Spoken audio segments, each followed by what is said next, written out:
Hi, welcome to my kitchen.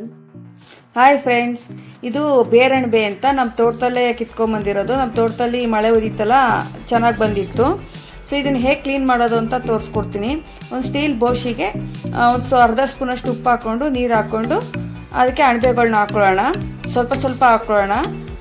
ನೀಟಾಗಿ ತೊಳ್ಕೊಂಡು ಮೇಲೇನಾರು ಮಣ್ಣು ಜಾಸ್ತಿ ಇದ್ದರೆ ಸ್ವಲ್ಪ ಹಸಿಟ್ಟು ಹಾಕ್ಕೊಂಡು ಕ್ಲೀನ್ ಮಾಡ್ಕೊಳ್ಳಿ. ಮಣ್ಣೇನು ಜಾಸ್ತಿ ಇರಲಿಲ್ಲ, ಎಲ್ಲ ತೊಳೆದಿದ್ದೆ. ಸ್ವಲ್ಪ ಅದು ಮಣ್ಣಲ್ಲಿರೋದ್ರಿಂದ ಬೇರೆ ಅಣಬೆ ಅಲ್ವಾ, ಬೇರೆ ಫುಲ್ಲು ಭೂಮಿ ಒಳಗಡೆ ಇರುತ್ತೆ. ಅದರಿಂದ ಸ್ವಲ್ಪ ಕಲ್ಲರು ಹಿಡ್ಕೊಂಡ್ಬಿಟ್ಟಿದೆ. ಅದನ್ನು ಚಾಕುಲಿ ಎರೆದ್ಬಿಟ್ಟು ನೀಟಾಗಿ ತಕ್ಕೊಳ್ಳೋದು. ಏನು ಹಳೇದೇನಿಲ್ವಲ್ಲ, ಹುಳ ಏನು ಇರಲ್ಲ. ಸೊ ಫ್ರೆಶ್ ಆಗಿದೆ ಅಣಬೆ. ಸೊ ನೋಡ್ತಾ ಇರ್ಬೋದು ಎಷ್ಟು ಫ್ರೆಶ್ ಆಗಿದೆ ಅಂತ. ಇದನ್ನು ಅದೇ ಥರ ಹಾಕ್ಕೋಬೋದು, ಇಲ್ಲಾಂದ್ರೆ ಈ ಥರ ಬಿಡಿಸ್ಬಿಟ್ಟಾರು ಹಾಕ್ಕೊಳ್ಳಿ.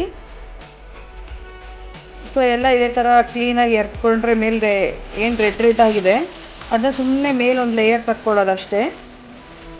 ಇಲ್ಲ ನೀಟಾಗಿದ್ದರೆ ಹಂಗೆ ಹಾಕ್ಕೋಬೋದು. ನೀಟಾಗಿಲ್ವಲ್ಲ, ಸ್ವಲ್ಪ ಬಣ್ಣ ಹಿಡಿದ್ರಿಂದ ಆ ಥರ ಎರ್ಕೋತಾ ಇದ್ದೀವಿ.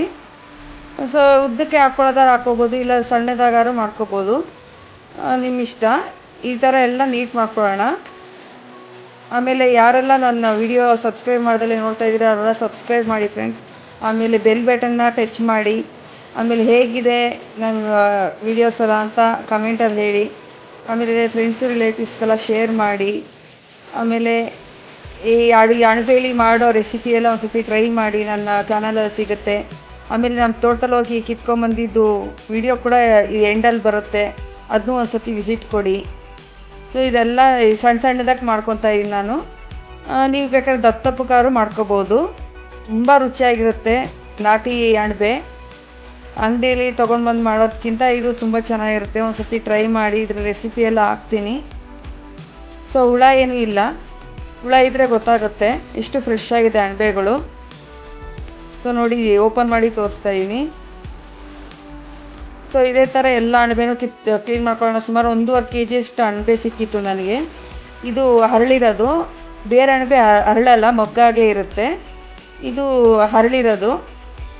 ಇದು ಕೂಡ ನೀಟಾಗಿ ಕ್ಲೀನ್ ಮಾಡ್ಕೊಂಡು, ಆಮೇಲೆ ಮಧ್ಯದಲ್ಲೆಲ್ಲ ಹುಳ ಇರುತ್ತೆ, ಅವೆಲ್ಲ ನೋಡಿ ಕ್ಲೀನ್ ಮಾಡ್ಕೋಬೇಕು.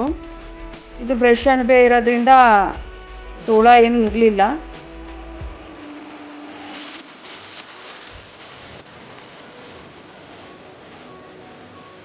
ಮೇಲೆಲ್ಲ ಸುಮ್ಮನೆ ಹಂಗೆ ವಾಶ್ ಮಾಡ್ತಾಯಿದ್ದೀನಿ, ಮಣ್ಣು ಏನೂ ಇದಾಗಿರಲಿಲ್ಲ.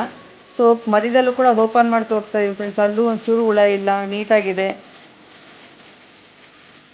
ಸೊ ಅಣಬೆ ಅಂಗಡಿಯಲ್ಲಿ ತೊಗೊಂಡು ಬಂದರೂ ಅಷ್ಟೇ ಇದೇ ಥರ ಕ್ಲೀನ್ ಮಾಡೋದು. ಇದೇ ಥರ ಕ್ಲೀನ್ ಮಾಡಿ ರೆಸಿಪೀಸ್ ಮಾಡ್ಬೋದು. ಇಲ್ಲ ಒಂದು ನೀರು ಹಾಕಿ ಫ್ರಿಜ್ಜಲ್ಲಿ ಇಟ್ಟು 1-2 ದಿವಸ ಆದಮೇಲೂ ಕೂಡ ಯೂಸ್ ಮಾಡ್ಕೋಬೋದು. ನೋಡಿ, ಎಲ್ಲ ನೀಟಾಗಿ ಕ್ಲೀನ್ ಮಾಡಿ ತೊಳೆದು ಇಟ್ಟಿದ್ದೀನಿ. ಈಗ ನಾನು ಒಂದು ಬಾಕ್ಸ್ಗೆ ನೀರು ಹಾಕ್ಬಿಟ್ಟು ಅದರೊಳಗಡೆ ತುಂಬಿಟ್ಬಿಟ್ಟು ಫ್ರಿಜ್ಜಲ್ಲಿ ಇಕ್ತೀನಿ. ನಾನು ಒಂದು 3 ರೆಸಿಪಿನಾರು ಮಾಡಿದ್ದೀನಿ ಇಷ್ಟು ಅಣಬೆಲಿ. ಸೊ ಒಂದೊಂದೇ ಎಲ್ಲ ಅಪ್ಲೋಡ್ ಮಾಡ್ತೀನಿ, ಸಪೋರ್ಟ್ ಮಾಡ್ತಾಯಿರಿ. ಸೊ ಹೇಗೆ ಬಂತು ಅಂತ ಕಮೆಂಟಲ್ಲಿ ಹೇಳೋದು ಮರಿಬೇಡಿ. ಇಷ್ಟೊತ್ತು ನಾನು ವಿಡಿಯೋ ನೋಡಿದ್ದಕ್ಕೆ ತುಂಬ ಧನ್ಯವಾದಗಳು ಫ್ರೆಂಡ್ಸ್. ಇದನ್ನು ಮುಚ್ಚಬಿಟ್ಟು ಫ್ರಿಜ್ಜಲ್ಲಿ ಇರೋದಷ್ಟೇ. So thank you.